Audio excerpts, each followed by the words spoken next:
Oke, baik. Selamat siang. Perkenalkan, nama saya Muhammad Alifian dengan NIM 22115294. Dan kali ini saya akan menginterview masnya dengan tujuan kepemimpinan dalam berusaha. Oke, baik. Untuk pertanyaan pertama, siap perkenalkan nama masnya dan jenis usaha apa yang masnya jalankan. Saya Eko Adi Nugroho. Jenis usaha yang saya lakukan itu bergerak di bidang cetak mencetak yang hubungannya sama kertas. Jadi cetak undangan, cetak buku notebook, cetak buku yasin, liturgi, dan berhubungan dengan kertas. Oke, jadi itu banyak seperti kebutuhan yang membutuhkan kertas. Oke, jadi seperti itu ya. Banyaknya ke kertas ya. Kertas ya. Oke, baik. Dan berapa lama usaha Mas Eko ini berdiri dan bagaimana Mas Eko menerapkan prinsip etika kepemimpinan dalam memimpin bisnis Mas Eko? Udah jalan, buku saku udah jalan kurang lebih 3 tahun atau 4 tahun. Dengan kalau saya sendiri, karena ini bisnis kecil, jadi saya lakukan kebanyakan itu sendiri. Tapi ketika bisnis itu atau ada orderan yang diperlukan yang banyak, tapi ketika ada orderan yang banyak, saya membutuhkan bantuan tenaga yang lain, jadi saya mengajak teman-teman. Oke. Jenis kepemimpinan gimana? Yang Prinsip etika kepemimpinan Mas Eko jalankan prinsip itu. etika kepemimpinan yang saya jalankan itu sebisa mungkin adil, terus semuanya bekerja sesuai dengan job desk. Oke. Dengan hak dan kewajiban yang setara. Oke, baik.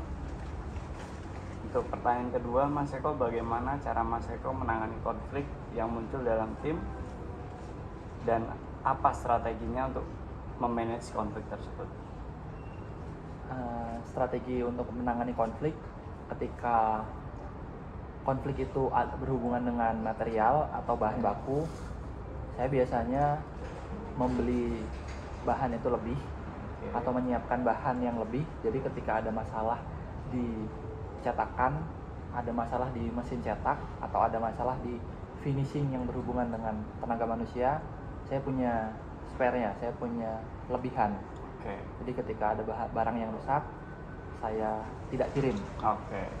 Untuk masalah di tim, masalah yang berhubungan dengan tenaga kerja, sebisa mungkin saya memberikan contoh bagaimana progresnya, bagaimana metodenya, bagaimana tahap-tahapnya untuk melakukan finishing. Lalu ketika sudah saya contoh, saya akan memantau sebisa mungkin, dan saya juga terlibat di sana. Jadi untuk mengurangi konflik-konflik itu, karena bisnis kecil, jadi untuk konflik-konflik itu saya nggak pengen ada konflik yang merugikan. Baik. Banyak materi gitu. Jadi sudah diantisipasi sebelumnya oleh Mas Eko untuk meminimalisir konflik tersebut. Dan pertanyaan ketiga, bagaimana proses pengambilan keputusan yang Mas Eko lakukan ketika menghadapi situasi kritis yang berdampak pada kelangsungan bisnis yang Mas Eko jalankan?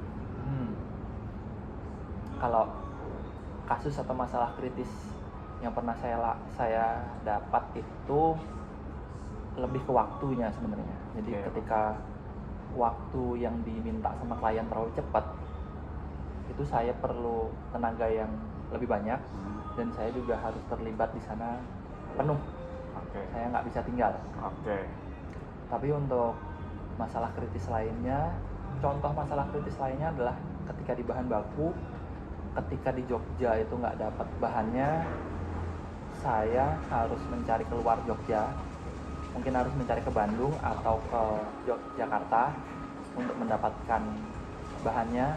Setelah itu saya kirim ke klien, kalau cocok saya akan ngerjainnya dengan cepat, ngebut. Oke, baik. Jadi keputusannya sangat terukur ya untuk yang Mas Eko jalankan agar menghindari situasi kritis tersebut. Ya. Oke, pertanyaan keempat, Mas Eko, bagaimana Mas Eko memastikan koordinasi yang efektif dalam organisasi untuk mencapai tujuan bisnis yang Mas Eko sudah tentukan? Koordinasi yang efektif. Pertama, saya akan memberikan contoh dulu sebelumnya.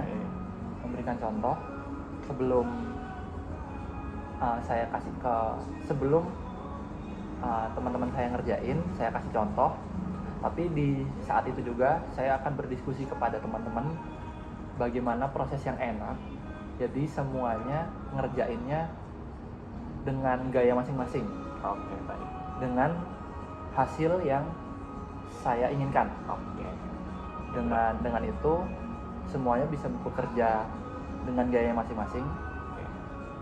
Terus koordinasi yang lain itu mungkin di komunikasi antara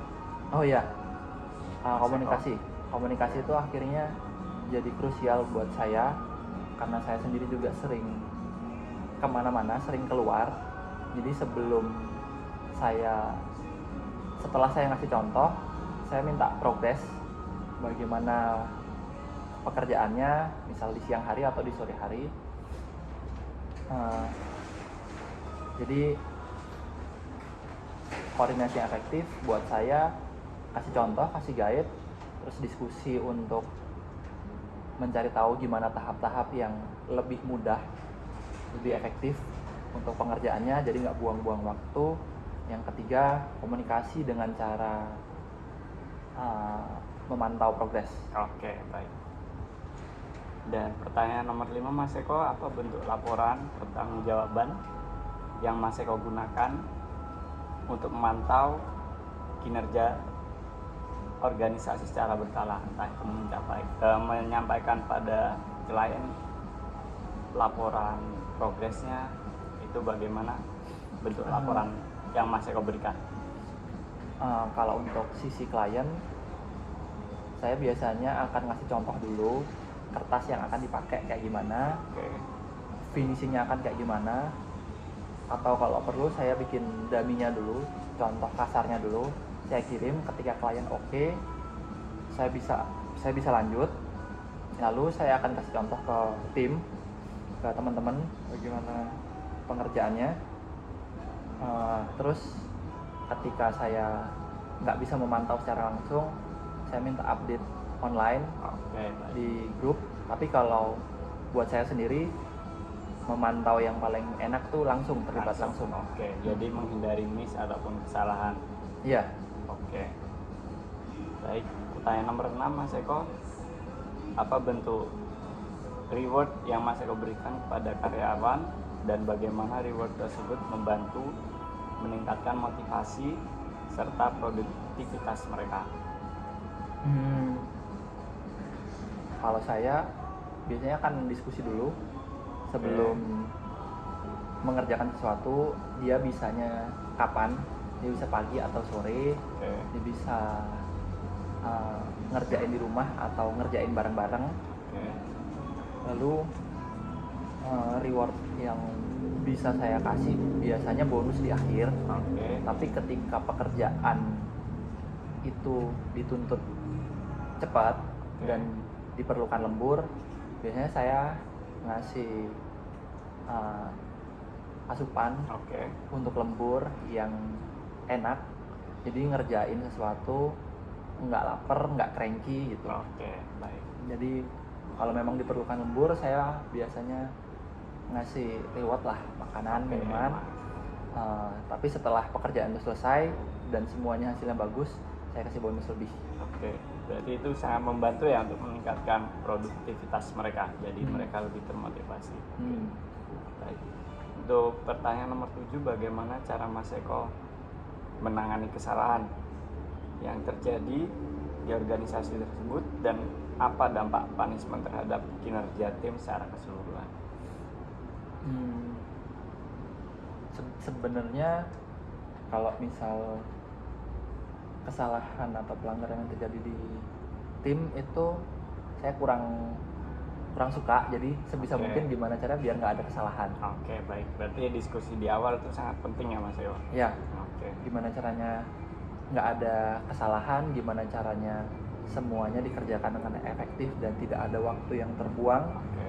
Kalau memang kamu bisa bantu kerjain berapa hari, kabarin aja. Tapi kalau memang ada jam-jam penting buat mereka, saya bisa kasih. Jadi progres si cetakan atau progres finishingnya nggak ada yang terhambat. Oke, baik. Terus punishment apa? Kalau punishment lebih ke saya mungkin nggak akan ngasih bonus Oke, ketika baik. semuanya nggak berjalan lancar. Oke. Karena sudah terkendala dari Iya, sisi waktu. misalnya deadline-nya mundur Oke. gitu, saya mungkin nggak bisa ngasih bonus. Terus misalnya ada banyak yang harus terbuang materialnya atau bahannya yang terbuang sia-sia, saya jadi nggak bisa ngasih bonus. Oke, baik Mas Eko. Jadi itu adil ya untuk win-win solution seperti Iya. itu. Dan pertanyaan ke-8, bagaimana Mas Eko menciptakan visi dan misi yang mampu menginspirasi tim untuk bekerja sama mencapai tujuan bisnis yang Mas Eko inginkan? Karena setiap orderan atau setiap kasus itu punya penanganan yang berbeda, saya pasti akan kasih tahu dulu sebelumnya tujuan proyek ini tuh ngerjain apa, bentuknya kayak gimana, apa yang harus dilakukan, apa yang harus dikerjakan, bagian mana yang harus dibikin teliti, bagian mana yang harus dibikin cepat. Dan sebisa mungkin saya akan ngasih tahu ke teman-teman yang lain kalau kualitas itu lebih penting daripada kuantitas. Oke. Jadi dengan itu saya tetap akan bantu teman-teman untuk ngerjain pelan-pelan aja. Oke. Untuk mencari kualitas. Terus ya sedikit bercerita kalau klien pasti akan senang dengan kualitas yang bagus. Oke, baik. Berarti misi Mas Eko itu menciptakan kualitas yang terbaik yang akan diberikan kepada klien dan akan menciptakan proyek yang berkelanjutan sebagai visi Mas Eko. Yes, Jadi itu tidak terpotong dan Hmm. pada saat mendapat orderan ketika hasilnya tidak kualitasnya jelek pasti tidak akan kembali lagi. Ya, Oke, kurang lebih itu dari seperti pengalaman saya. Jadi ketika kualitasnya bagus pasti klien akan datang lagi atau akan ngasih tahu teman-temannya. Tapi ketika kualitas kerja saya nggak bagus, itu nggak akan, itu jarang dipanggil. Oke, ya, baik.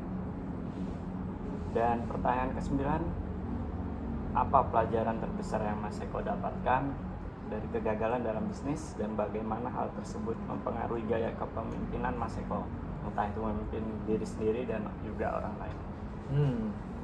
Kegagalan terbesar pertama mungkin yang paling saya rasakan tuh di waktu. Gimana mengatur waktu biar efisien dan efektif, gimana ngatur biar semua pekerjaan diplot dengan waktu yang pas, bikin timeline yang bagus. Waktu itu mempengaruhi pekerjaan saya, apalagi saya ngerjain sendiri. Terus apalagi dengan tim-tim yang terlibat, setiap orang pasti punya prioritas dan kehidupan masing-masing, gimana waktu itu nantinya bisa membuat kita bekerja secara tenang dan menyenangkan. Tapi kalau memang belum bisa dikerjakan bareng-bareng, saya akan mengerjakan sendiri. Selain itu komunikasi, gimana komunikasi yang sopan, gimana komunikasi yang menyenangkan, gimana komunikasi yang direct, yang langsung, itu akan membantu pekerjaan menjadi lebih enak. Lewat klien, komunikasi ke klien dan komunikasi ke tim. Jadi sebisa mungkin komunikasi ke klien itu tepat dan komunikasi ke tim itu tepat juga. Baik. Jadi pelajaran terbesar yang Mas Eko dapatkan yaitu kurangnya mengefisiensi dalam waktu. Jadi itu oke, baik. Satu lagi saya lupa ya, selain waktu, kegagalan di waktu, kegagalan di komunikasi, sama di kegagalan apa lagi ya, kok lupa ya, memperangi gaya kepemimpinan. Sama bagaimana bersikap adil itu memang susah, tapi itu bisa jadi pelajaran.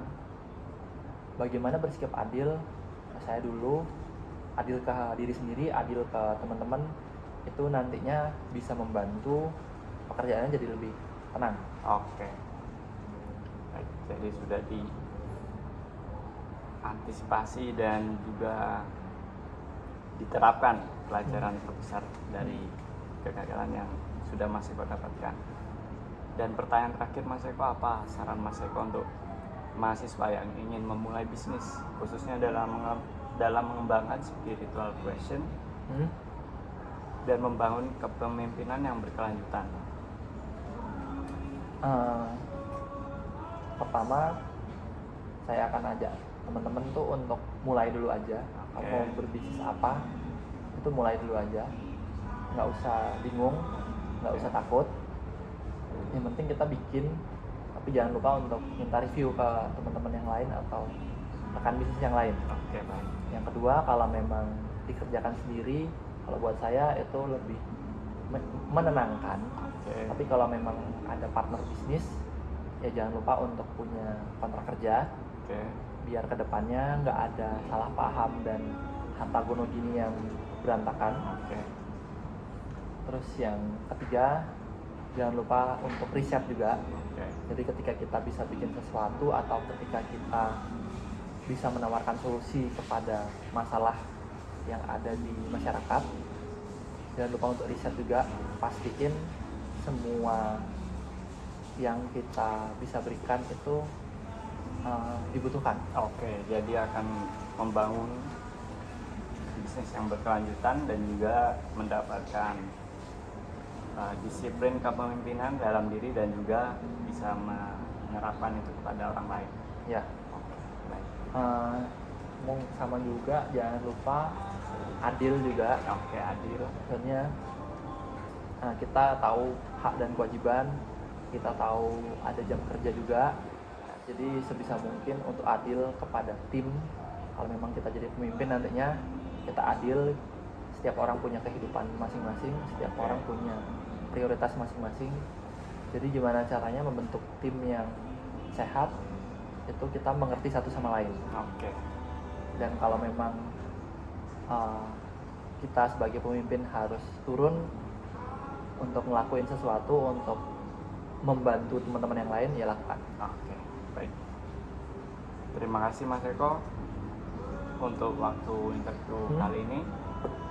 Semoga bisnis Mas Eko lancar selalu, dan terima kasih juga kepada Pak Bambang. Untuk sesi interview kali ini saya akhiri. Terima kasih Mas Eko. Terima kasih. Sehat-sehat semua.